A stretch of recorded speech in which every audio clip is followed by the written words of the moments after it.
Welcome back. स्वागत है आपका इस चैनल में जहां हम बात करते हैं स्टार्टअप्स के ऊपर, हम बात करते हैं बिजनेस के ऊपर, हम बात करते हैं सोलोप्रेन्योरशिप के ऊपर, हम बात करते हैं एंटरप्रेन्योर्स के ऊपर। तो आज का केस स्टडी है उन स्टार्टअप्स के लिए, उन एंटरप्रेन्योर्स के लिए जो नए स्टार्टअप्स करते हैं और वो फेल हो जाते हैं बहुत सारे केस में।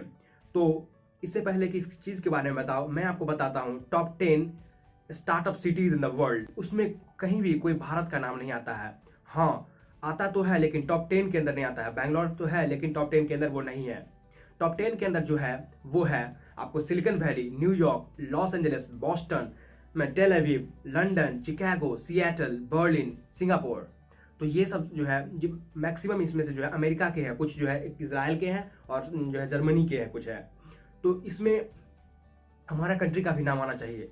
इसके कारण से जो है रतन टाटा बार बार जो है अपना डिससेटिस्फैक्शन फेस कर दिखाते हैं कि इंडियन स्टार्टअप्स जो है स्टार्ट नहीं हो पाता है। और IBM यानी कि इंडिपेंडेंट बिजनेस वैल्यू के अनुसार कि 90% जो है बिजनेस जो है इंडिया के फेल हो जाते हैं विद इन फर्स्ट ईयर, यानी पहले साल, विद इन फर्स्ट 5 ईयर्स के कारण।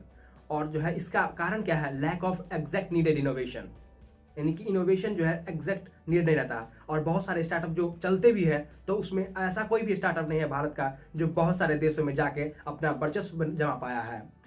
जैसे कि अमेरिकन स्टार्टअप से जो है हम ज़्यादातर कॉपी कर लेते हैं। एयरबीएनबी का कॉपी करके ओयो आ गया, उबर का कॉपी किए तो हम ओला बना दिए। तो इस तरह से जो है हम कॉपी कैट की तरह कर रहे हैं कॉपी। हमें इस नहीं, हमें नया इनोवेशन करना चाहिए। जो एग्जैक्ट नीडेड इनोवेशन है उसके ऊपर ध्यान देना चाहिए। मैं आपको कुछ बताता हूँ पॉइंट्स। जैसे कि बहुत सारे जो है स्टार्टअप्स प्रॉफिट तो कमाते हैं लेकिन उसका स्केलेबल नहीं रहता है मॉडल। यानी कि प्रॉफिट कमा रहे हैं ठीक है, लेकिन उसका स्केलेबल भी तो होना चाहिए, तब ना इस बिजनेस स्केल हो पाएगा।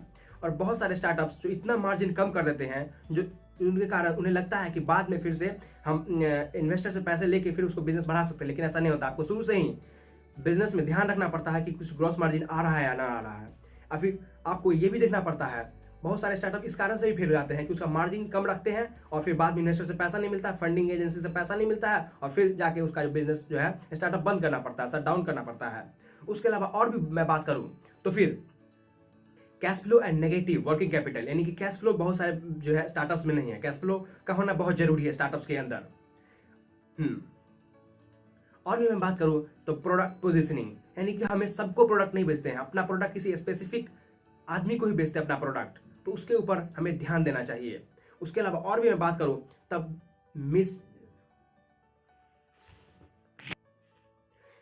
और भी बात करें तो बहुत सारे में क्या होता है, converting the feedback into feed forward. अगर आपको फीडबैक मिल रहा है तो आप उसे फीड फॉरवर्ड करने की कोशिश कीजिए, क्योंकि फर्स्ट प्रोडक्ट कभी फाइनल प्रोडक्ट नहीं रहता है। और कस्टमर के अनुसार से अपने प्रोडक्ट को पोजिशनिंग करते रहिए, प्रोडक्ट में थोड़ा बहुत चेंज लाते रहिए। Missing the innovation around customer money making model.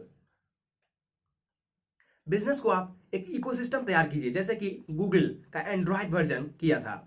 उसने एंड्रॉयड सेटअप बनाया और इस एंड्रॉयड पे जो है सारे एप्लीकेशन जो है अपने ऐप्स बना सकते हैं, एप्लीकेशन बना सकते हैं। जिससे क्या हुआ, उसके पास और भी जो है जितने भी एप्लीकेशन ऐप डेवलपर है वो भी उसके पास आ गए। तो इससे क्या हुआ, वो इकोसिस्टम तैयार कर, इकोसिस्टम के कारण से आज सबका प्रॉफिट हो रहा है। अगर सबका प्रॉफिट होगा तो बिजनेस स्वाभाविक बात चलेगा। तो ये बातों को आप ध्यान दें तो आपका बिजनेस अच्छा चल सकता है। आपका स्टार्टअप्स करने से पहले इन सारी चीज़ के ऊपर जरूर पढ़ लें। उसके अलावा अगर आप स्टार्टअप कर रहे हैं तो आपको बुक पढ़ लेना चाहिए, द लीन स्टार्टअप। उसके बारे में भी कुछ अगला वीडियो बता दूंगा। और द ई मिथ, जो कि माइकल ई जर्बर के द्वारा लिखा गया है कि क्यों बिजनेस फेल हो जाते हैं और क्या ग्रेट आइडियाज से कुछ बिजनेस अच्छे चल जाते हैं। तो इसके बारे में आप पढ़ ले स्टार्टअप करने से पहले। फिलहाल आज के लिए इतना ही।